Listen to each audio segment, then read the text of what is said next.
और माता बहनें गाय होती हैं और पुरुष भाई बैल होते हैं। तो अब जो ये समय विकराल जो चल रहा है, ये इसका कारण है कि जितनी गाय काटी जा रही हैं और वे निर्जीव हत्या जो हो रही हैं, इनकी पूरी आयु नहीं होती है और जीवात्मा निकल करके और प्रेत योनियों में चिंगार मार रही हैं और उनकी दोबारा जो जन्म होता है। तो आजकल के नवयुवक बच्चे और बच्चियां आत्महत्या जो कर रहे हैं, जहर खा रहे हैं, किसी कारणवश ये निर्मम जो हत्या हो रही है, इसका ये कारण है। सूरदास जी ने लिखा है कि रे मन धीरज क्यों न धरे, संवत 2000 से ऊपर ऐसा ही ऊपर है। अकाल मृत्यु के लिए जो सूरदास जी पहले लिख चुके हैं। तो संत वचन पलटे नहीं, पलट जाए ब्रह्मांड। संतों के शब्द कभी झूठे नहीं होते, ब्रह्मांड उलट फेर हो सकता है और कोई परिवर्तन हो सकता है, लेकिन जो संत अपने मुख से शब्द निकाल देते हैं वे कभी फेरबदल नहीं होते। तो संतों की बहुत बड़ी महिमा है। तो संत के बारे में तो गुरु महाराज ने नीचे से लेकर और ऊपर आनी धाम तक की सब रास्ता हमको बताया। तो सत्संग 4 प्रकार के होते हैं। गुरु महाराज ने समझाया कि बच्चों सत्संग 4 प्रकार के होते हैं। एक निस्सत्संग होता है, एक आम सत्संग होता है, एक खास सत्संग होता है और एक सीने बसीने सत्संग होता है। ये 4 सत्संग किस प्रकार के होते हैं? जब तुरंत रूह जीवात्मा इस पिंड से निकलकर और रूहानी सफर करती है और जिन मंजिलों में होकर ये जाती है, गुजरती है और आती है, जितने भी लोग इसमें पड़ते हैं और जहाँ ठहराव और जहाँ रुकाव होता है, जहाँ परेशानियाँ आती हैं और गुरु महाराज समर्थ साथ होते हैं और जीव को ले जाते हैं। तो इन सत्संगों में चारों में इनका वर्णन आता है। एक निस्सत्संग होता है, एक खास सत्संग होता है, एक सीने बसीने होता है। तो चारों सत्संगों में इनका वर्णन आता है। तो इन सत्संग को समझाने के अधिकारी तो महान पुरुष होते हैं। भाई हमने तो दिल्ली ना देखी और वर्णन कर रहे हैं कलकत्ता और बम्बई को, तो ये बेकार की बात है। ये तो जो आते जाते हैं रचना का रहस्य, उन्हें सब कुछ देखा है, उनका सब कुछ खेल है। तो ये चारों सत्संग के देने के अधिकारी तो संत महान पुरुष होते हैं। लेकिन इस अवस्था में जहाँ काल की प्रबल धार चल रही है, 2 धारें चल रही हैं, एक काल की धार और एक दयाल की धार। जब काल की धार दयाल की धार के सामने कुछ नहीं कर सकती है, लेकिन उसके देश में हम रह रहे हैं, उसकी भी मर्यादा है, उन मर्यादाओं को हमें निभाना है। और गुरु महाराज हमारे समर्थ जो है मौजूद हैं, तो हमें किस बात का डर है? तो चिंता करने की तो कोई बात ही नहीं। तो मालिक ने एक एक शब्द हमको समझाया। तो ये जीवात्मा जो रूह जिसको छठे चक्र पर बैठी है और माता बहनें बिंदी लगाती हैं और पूजन के लिए हम भाई लोग तिलक लगाते हैं। तो यहाँ तक सारा हाल हमको कल कार्डधारी भाई साहब ने समझाया। तो इन बातों को हमें बड़ी गौर से और अमल में लाना है और साधना में ये सारी बात हमको काम आएंगी। तो जो 5 तत्व का जो ये स्थूल शरीर है, इसकी महिमा तो संतों ने सब कुछ रहस्य जो इसको 4 प्रकार का जो कपड़ा पहनाया, जब प्रकृति लोक से हमको बताना गया तो पहले कारण शरीर का कपड़ा पहनाया, उसमें शब्द, रूप, रस और गंध। उसके बाद सूक्ष्म शरीर का वो 9 तत्वों का 5 शब्द और 4 अंतःकरण।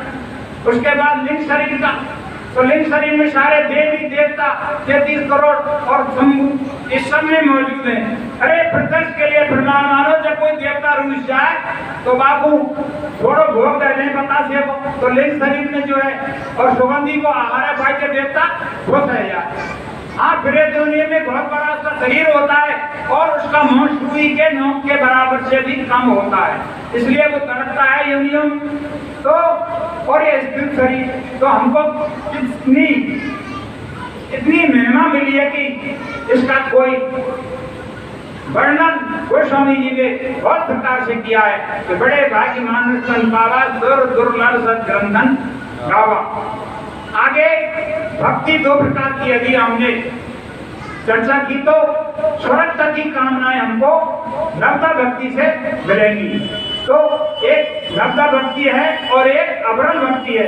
जब सतीक्षण आश्रम पर भगवान पहुंचे तो उन्होंने कुछ नहीं मांगा है, उन्होंने कहा कि जो मुझ पर हो अनुगामी और अवरल भक्ति दे वो स्वामी। हे स्वामी, मुझे अवरल भक्ति दो जैसे मैं आवागमन से मुक्त हो जाऊं और मुझे कोई जरूरत नहीं है। तो हम इतना होते हुए इतना समय निकल गया, लेकिन हम सही रास्ते पर क्यों नहीं चल रहे? हम अपनी कमियों को देखें तो भक्ति में चलने के लिए हम 6 प्रकार के और आवरण बंधन हम पे 24 घंटे सवार हैं। कामी क्रोधी लालची और इनसे भक्त न होए और भक्ति करे कोई सूरमा जात वर्ण कुल होए। मान बढ़ाई ईर्षा 24 घंटे पटरिया संगे लेके चल रहे हैं, मान बढ़ाई की है। मान बढ़ाई ईर्षा इनसे भक्ति न होए और भक्ति करे कोई सूरमा जात वर्ण कुल होए। तो हम आसक्त हैं, आसक्ति ही बंधन का कारण है। धन में आसक्त हैं तथा पुत्र में आसक्त हैं, जम नींद जायदाद सब में आसक्त हैं। तो आसक्ति धीरे धीरे छूटेगी। तो गुरु महाराज ने सबको समझाया भजन के माध्यम से, भजन के प्रताप से सारे बंधन हमारे कट जाएंगे। ये जो प्रोग्राम मालिक की दया से और हुआ है, बहुत बढ़िया प्रोग्राम हुआ है। हमने पहले भी निश्चित कर लिया प्रोग्राम में समय जरूर देंगे, लेकिन किसी कारण बस लेट आए मुरारी भाई साहब तो पूरा कार्यक्रम करेंगे। तो नवरात्रा का जो कार्यक्रम ये चल रहा है, इसमें तीनों गुण तमोगुण, सतोगुण, रजोगुण 2-2 घंटा की पीरियड से इसमें बरतते रहते हैं और 3-3 दिन का इनका जो है व्रत है। तो आज 6वां दिन है और जब तीनों गुण जब खत्म हो जाएंगे तो जब आत्म भाव हमारे अंदर जागेगा, जब तक तीनों गुण हमारे अंदर खत्म नहीं होंगे, जब तक हमारे अंदर आत्म भाव जागृत नहीं होगा। जब सूरत को निकाल कर और जब मालिक के जीव होते हैं उनके लिए गुरु महाराज लेने आते हैं और काल के फरिश्ते मालिक के जीव से हाथ नहीं लगाते हैं और ये इनके यहाँ हिसाब होता है, तो वहाँ लेखा जोखा होता है। अगर वहाँ लेखे जोखे में हमारे अंदर थोड़ा सी मात्र वासना अगर रह गई, संसार की लगाव की, घर गृहस्थ की कोई भी बंधन रह गया, तो वहाँ गुरु महाराज जबरदस्ती नहीं कर सकते। जीव के आशा तहाँ वासा पुनर्जन्म में हमको भेज दिया जाता है और समर्थ गुरु का हाथ होता है, हमारे अंदर संस्कार होते हैं, तो हम फिर अगले जन्म में जाकर के और भक्ति करेंगे। तो ये तो विधान है, स्वामी महाराज ने सत्संग के माध्यम से हमको सब कुछ बताया है। तो जब तक तीनों गुण हमारे अंदर से खत्म नहीं होंगे, जब तक आत्म भाव नहीं आएगा। स्वामी जी महाराज ने कहा कि हर्ष कंत ना पाइए और जिन पाया तिन रोए। जिसने पाया उसको रोकर के पाना है, तड़पना है। हमारे अंदर हमें विरह जागृत करनी है, तड़प पैदा करनी है, विरह पैदा करनी है। तो ये बहुत बड़ा काम है और जब करने लग जाएंगे तो बहुत छोटा है। ये देखने में लगता है कि बड़ा है, लेकिन जिस कोई काम को करने लग जाते हैं तो वो आसान हो जाता है। तो जिन्होंने पाया रो रो करके तड़पी, मीराबाई कितनी तड़पी, जब उन्होंने 10वें द्वार तक और मानसरोवर तक मंजिल तय कर ली तो वहां कृष्ण भगवान का साक्षात्कार हुआ और वहां जाकर के दर्शन हुए। तो उन्होंने पूछा कि यहीं तक मंजिल है कि आगे और है? तो कृष्ण भगवान ने उनको दर्शन दे करके समझाया कि आगे जाओ, अभी यहाँ आप जन्म मरण के चक्कर से नहीं छूट सकती, तो आप मालिक रास्ता बताओ। तो उन्होंने कहा कि भक्त के संत सतगुरु रैदास जी काशी में हैं और तुम काशी जाओ और उनसे राम नाम दीक्षा लेकर के तुरंत शब्द की कमाई करके आगे की मंजिल हासिल करेंगी और जब आप आवागमन से मुक्त होंगी और अपने निज घर पहुंचेंगी। तो मीराबाई व्यवहार से चलकर और कुछ 10-5 हमने सिपाही सैनिक साथ लेकर के और पालकी में बैठकर काशी आई तो संत तो त्रिकालदर्शी होते हैं, उन्होंने पहले ही देखा कि कोई भक्त आ रहा है, जिज्ञासु आ रहा है, तो उन्होंने अपनी दुकान और काशी के पहले किनारे पर ही लगा ली और जुत्ती काटने बैठ गए। तो जब पालकी आ गई तो पालकी वालों ने कहा कि महारानी जी यहाँ एक जूती गाड़ने वाला जो है बैठा हुआ है और यहाँ से तुम अपने हिसाब से देखो कि कौन के पास तुम्हें जाना है, क्या करना है। लेकिन उनका तो दिव्य नेत्र खुला हुआ था, तो पालकी में से कूद कर और चरणों में गिर गई और रैदास जी ने जो चमड़ा गाड़ने वाला जो कुंडी होती है उसमें से ही चिन्हामृत दे दिया और मीरा उसको गुरुमत अमृत पान कर गई। तो ये वहां का जो लोग दृश्य देख रहे थे उन्होंने जाकर के विरोध किया कि ये महारानी और मेवाड़ देश से आई है और इस जाकर जो ये जुत्ती काटता है रैदास भगत उसको बहका दिया है और उसका धर्म खंडित कर दिया है। पूरी काशी ने इसका विरोध किया और बहुत जोर से शोर शराबा हुआ। राजा तक इसकी शिकायत पहुंची तो राजा ने रैदास जी को बुलवाया कि तुम इतना धर्म संकट और कितना व्यवधान क्यों डाल रहे हो। तो उन्होंने समझाया कि अगर आप पंडितों पर भरोसा करते हो तो एक दिन और समाज इकट्ठा करके और साथ साथ सत्संग कराओ और उसमें शर्त रखो। जब आपको मालूम होगा कि हम सच्चे हैं कि ये पंडित जो पोथी पत्रा जो गरदान कर रहे हैं, ये धमका रहे हैं और जीवों को आने जाने से रोक रहे हैं, ये सच्चे हैं, तो ऐसा ही हुआ। और राजा ने आदेश दिया और ऐलान किया और सत्संग कराया गया। उसमें एक शर्त रखी कि जिसके गोदी में और सिंहासन से उतर करके और नरसिंह भगवान आ जाएंगे उसी की विजय होगी। तो पहले सत्संग हुआ विधि विधान के अनुसार और पहले पंडितों को जो है आगे रास्ता दिया कि आप अपने तरह से और भगवान को प्रसन्न करके अपनी गोदी में बैठा के दिखाओ।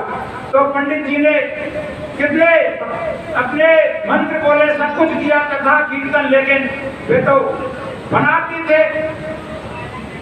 अब जब जागृति नहीं हुई और भगवान प्रसन्न नहीं हुए तो रैदास जी को समय दिया कि अब तुम अपनी तपस्या से भगवान को खुश करो। तो वे तो साक्षात्कार पहुंचे हुए संत थे, उन्होंने ध्यान किया और नरसिंह भगवान अपने सिंहासन से उतर के और रैदास जी की गोदी में आ गए।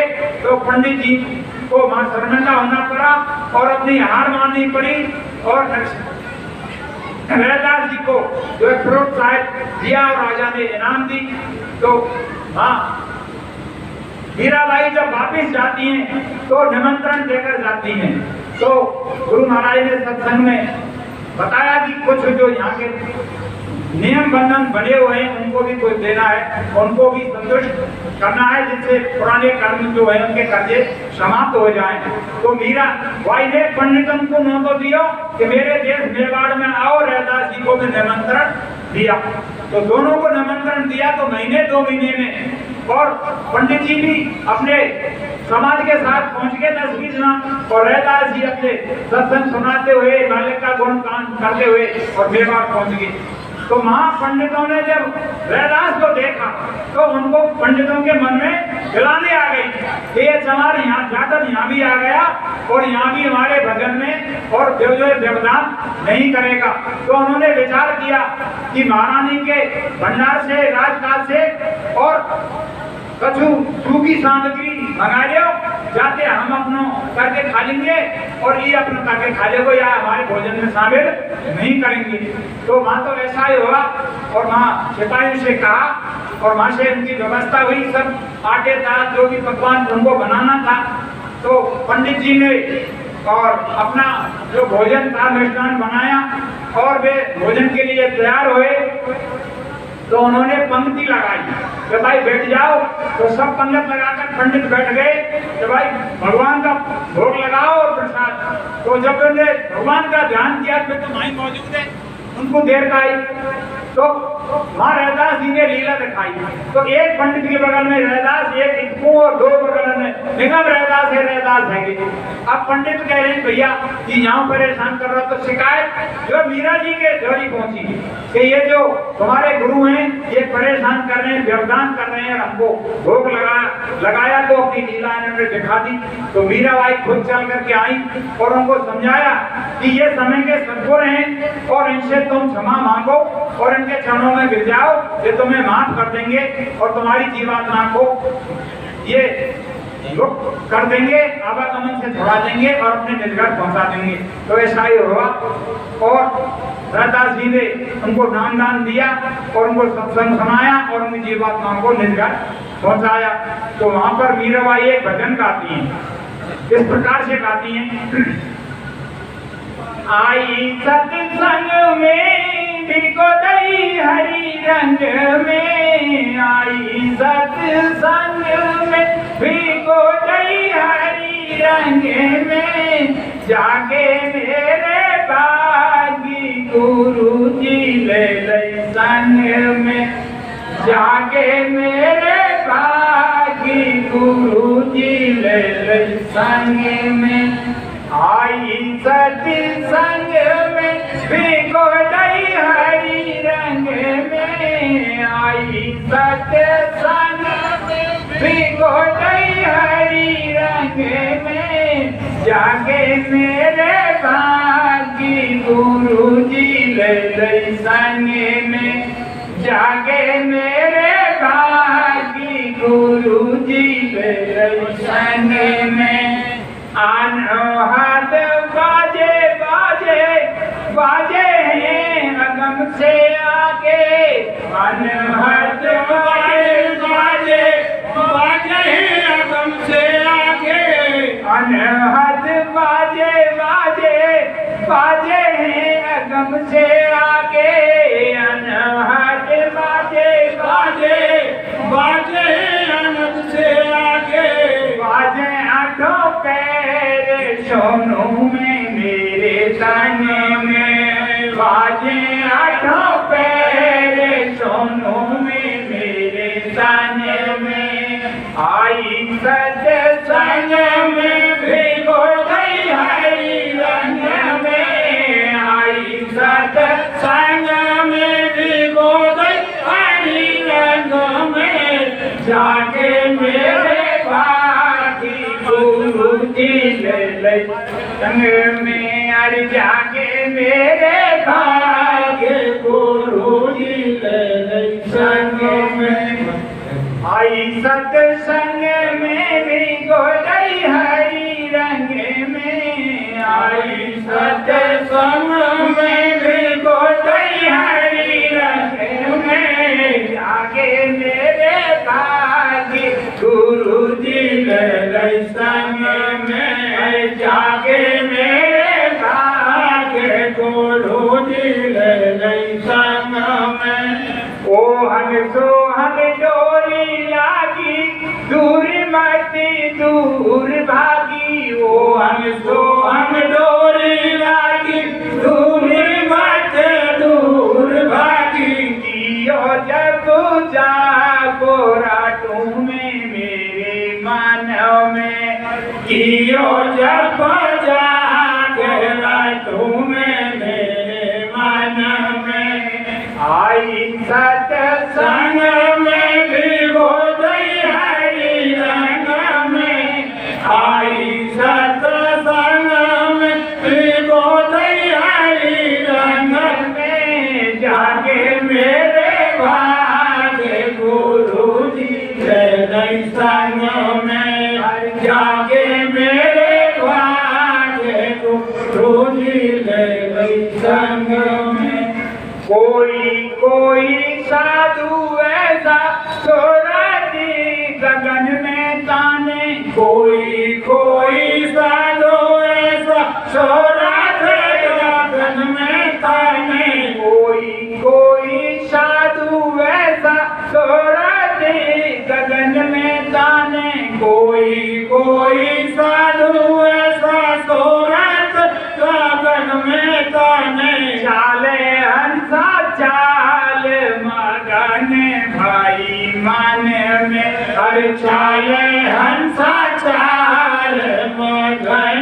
भाई मन में भाई सत्संग में विभो आई संग में आई सत्संग में विभो आई रंग में जाके मेरे भाई गुरु जी ले संग में जाके मेरे भागे गुरु जी ले संग में गूंगा तो मगन भयो सुरपा गांजा भंग में गूंगा तो मगन भयो सुरपा गांजा भंग में गूंगा तो मगन भयो सुरपा गांजा भंग में मीरा तो मगन हुई गुरु के भजन में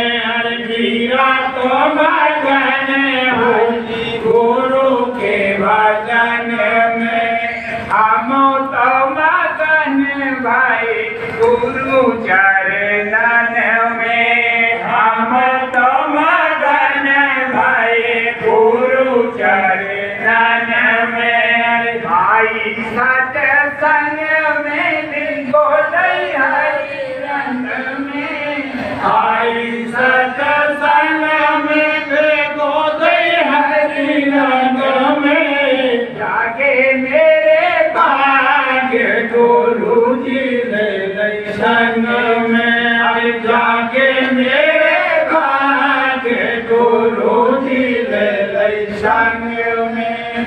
तो जिन्होंने पाया इस मनुष्य शरीर से पाया और जीते जी पाया और कह के गाया और अपना ग्रंथ अनुभव ग्रंथों में हमारे लिए मार्गदर्शन के लिए लिख गए, जिनकी अमर वाणी, जिनकी कथा, जिनके नाम का स्मरण और हम कर रहे हैं, सुन रहे हैं और कोशिश कर रहे हैं कि उनकी जो रास्ता था, उनके पद चिन्ह थे, उनके वचन थे, उन पर चलकर और हम अपना मनुष्य जीवन जिसके लिए मिला है उसके लिए अपनी मंजिल तय करें। तो आगे मालिक ने फरमाया कि ए बच्चों, जब मैं परिवर्तन की आवाज लगाऊंगा तो कितने योद्धा निकल करके आएंगे। गुरु महाराज ने चैलेंज किया कि जब तक एक एक बात पूरी नहीं होगी और जब तक सतयुग नहीं आएगा, अगर सतयुग आने में देरी हुई तो मुझे 400 वर्ष रहना पड़े, मैं एक एक काम को पूरा करके जब कोई जाने की सोचूंगा।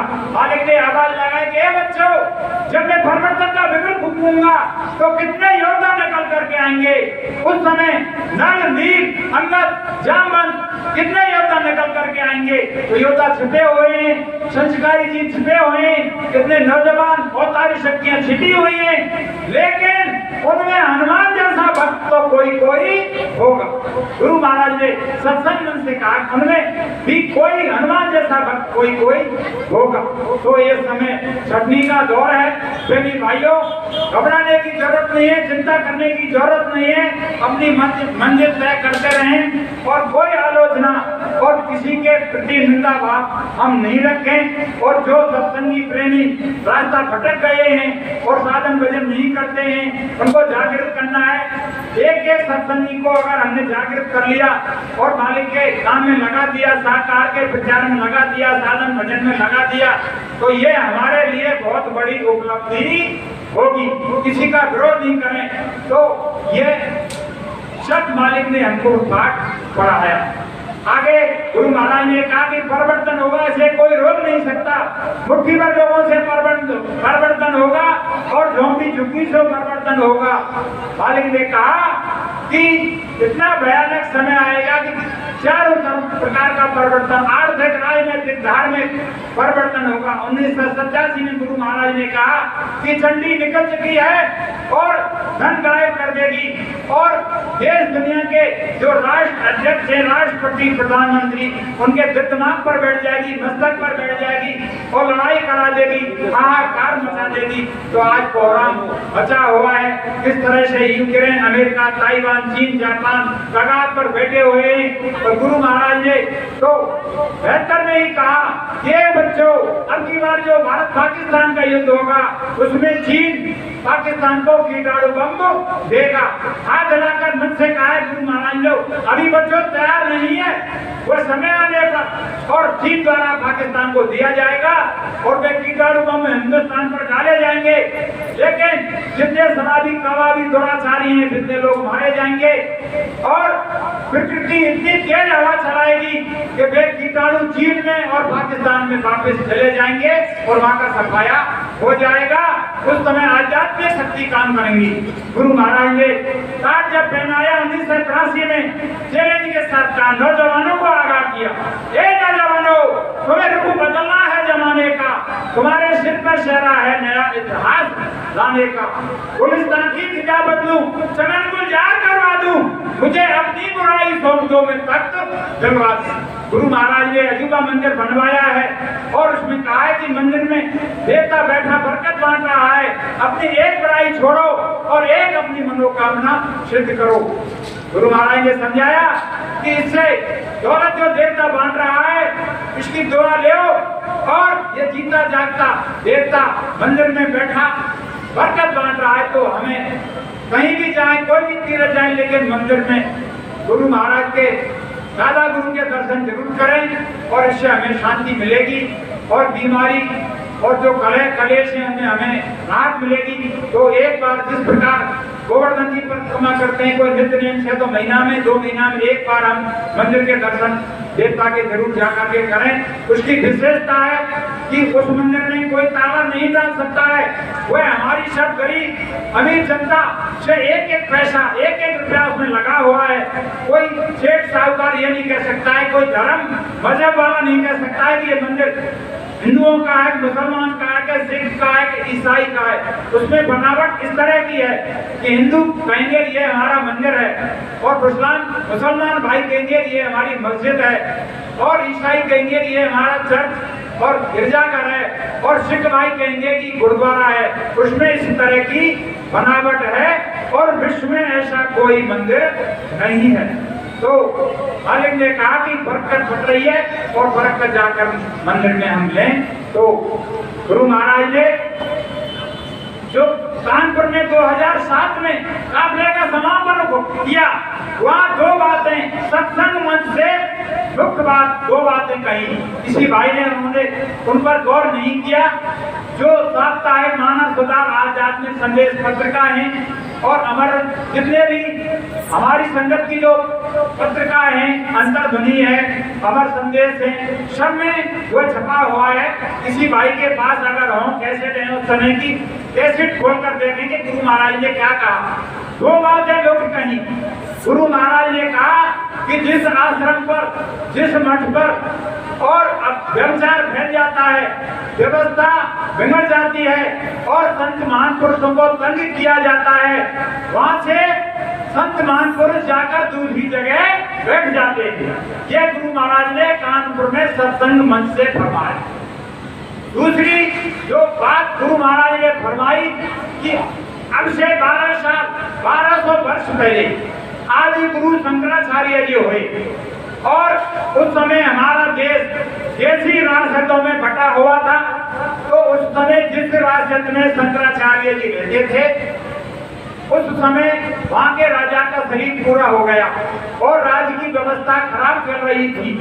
तो आदि गुरु शंकराचार्य ने अपना शरीर जो स्थूल शरीर था वह सुरक्षित रखवा दिया और जिम्मेदार उनके शिष्य थे, उनको समझाया कि इस भेद का किसी को पता नहीं लगे और स्वयं जो है शंकराचार्य जी राजा के शरीर में प्रवेश कर गए। गुरु महाराज के वचन है, उस शरीर में प्रवेश कर गए और वहाँ की राज व्यवस्था सुचारू रूप से सही कर दी गई। और जब ये चर्चा चली कि शंकराचार्य जी गुरु जी कहाँ गए खोजबीन होने लगी, तो वहाँ के राजकाज की व्यवस्था सुचारू रूप से चालू करके और अपने शरीर में पुनः आ गए। अगर देश को समाज को जरूरत पड़ेगी तो ऐसा भी किया जाएगा। गुरु महाराज के वचन है ये सत्संग मंच से। कानपुर के जो 2007 में बन के हवाई अड्डे पर जो काफला का समापन हुआ उस समय के वचन है। गुरु महाराज ने 2002 में कहा, ये बच्चों ऐसा समय आएगा कि इधर के लोग इधर भागेंगे और इधर के लोग इधर भागेंगे, भगदड़ मचेगी। तो ये सब हमें कोरोना में देखने को मिला। 1993 में गुरु महाराज ने कहा कि बच्चों 40 साल से जो मैं आपको आध्यात्मिकवाद का पाठ पढ़ा रहा हूँ, अगर तुमने मेरी बात को नहीं माना और मेरे बताए हुए रास्ते पर अगर नहीं चले तो मैं ऐसा गियर फंसाऊंगा कि उस गियर को कोई निकालने वाला मिस्त्री नहीं होगा। तो आज गियर फंसा हुआ है। गुरु महाराज का एक एक शब्द होने वाला है और एक एक शब्द पूरा होगा। 1979 में तीसरे यज्ञ में गुरु महाराज ने सत्संग से कहा कि मैं आगे चौथा यज्ञ रचाऊंगा, उसमें 10 करोड़ नर नारी होंगे और सचिव आने की घोषणा करूंगा। तो 20 यज्ञ गुरु महाराज ने रचाए। पहले सदियों में मां ब्रह्मा जी को प्रश्न किया, दूसरा अहमदाबाद में साबरमती के किनारे वहां जो है विष्णु जी को, और काशी में शंकर भगवान को प्रश्न किया।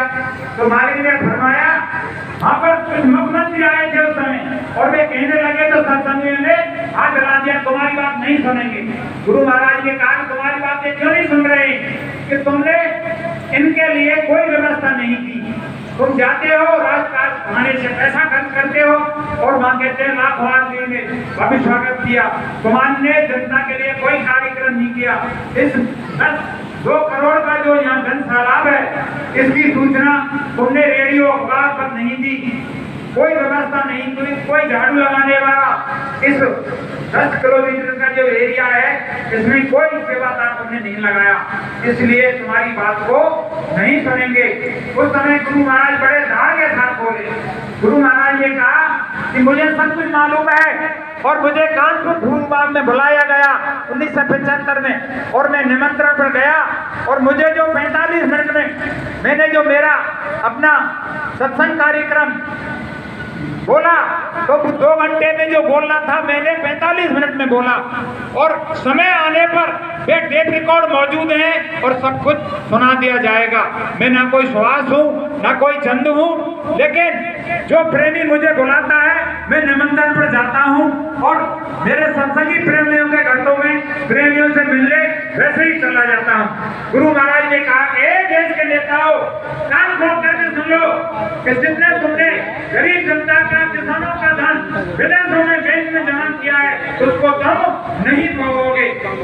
मैं सब कुछ बता सकता हूँ। वे इस मंच के गुरु महाराज ने मन से कहा, ये गुरु महाराज के वचन है। गुरु महाराज ने मन से फरमाया कि मैं यहाँ के बैठे सब कुछ बता सकता हूँ कि किस मिनिस्टर का पैसा और किस देश की बैंक में जमा है। उस समय हमारे देश का पैसा 23 बैंकों में जमा था और गुरु महाराज ने कहा कि पेज नंबर, खाता संख्या मैं यहाँ मंच के बैठे हुए बता सकता हूँ। यह सब कुछ मालिक ने सत्संग मन से फरमाया, आप उसको नहीं भोगोगे। और उस समय बताया कि एक मिनिस्टर के एक कुंडल हीरा जमाए और एक हीरा जो ब्लू कलर का होता है उस समय कीमत थी 3,60,000 रुपए। तो उन्होंने बताया कि अगर एक देश की बैंक से और हमारे देश का पैसा वापस आता है तो सारे देश की पंचवर्षीय योजनाएं चलाई जा सकती हैं और देश का कितना आगे काम होगा। तो मालिक ने जो है एक एक शब्द फरमाया तो थोड़ा और 10-5 मिनट टाइम है वो 2 बजे आगे मालिक ने फरमाया, बच्चों एक समय ऐसा भी आएगा कि अन्न का दाना नहीं मिलेगा, देश विदेशों में हाहाकार मचेगी और चंडी घूम रही है तो एक ऐसी जड़ी आपको खिलाई जाएगी 7 दिन तक भूख नहीं लगेगी। मालिक ने फरमाया, जब ये बात ना रूह इस पिंड से निकलती है तो पहले चींटी की चाल होती है, उसके बाद जिस तरह अपनी मंजिल तय करती हुई निकलती है तो फिर मकड़ी की तरह चाल हो जाती है और फिर बंदर की तरह चाल हो जाती है और फिर 500 वर्ष में जाकर के हंस रूप धारण कर लेती है। तो माँ जो है इसका जो स्त्री पुरुष का भेद है वहां जाकर के घट जाता है, तो इसको हंस भी कहा है। तो सिंघम के लहरे नहीं और हंसन की नहीं पंख और लालों की नहीं बोरियां। तो ये प्रसंग संतों की नहीं जमात। तो संत एक होते हैं, समय के होते हैं, दो प्रकार के होते हैं, गुप्त संत होते हैं और प्रकट संत होते हैं। गुप्त संत पहले भी थे, अब भी हैं और भविष्य में भी रहेंगे। जब तक सृष्टि का चक्र चलता रहेगा गुप्त संत रहेंगे और सारा भेद उस परम पिता मालिक को संसार में देते रहते हैं। तो इसको हंस भी कहा है। हंस हमने तो किसी ने देखे नहीं, लेकिन ऐसा कहते हैं कि हंस दूध का दूध और पानी को पानी कर दे। तो हम दूध पीते हैं और लंग सोमकाल को जाते हैं तो सफेद पानी जाते हैं, तो इसको हंस कहा है। तो हंस जब गया, जब ही उड़ता है, जब अकेला जाता है, रूह से निकल करके कोई साथ नहीं जाता है। तो एक पद के माध्यम से मैं आपको सुनाता हूँ। कितने यार दोस्त मिलते हैं, कितने नाते रिश्तेदार, प्रेमी घर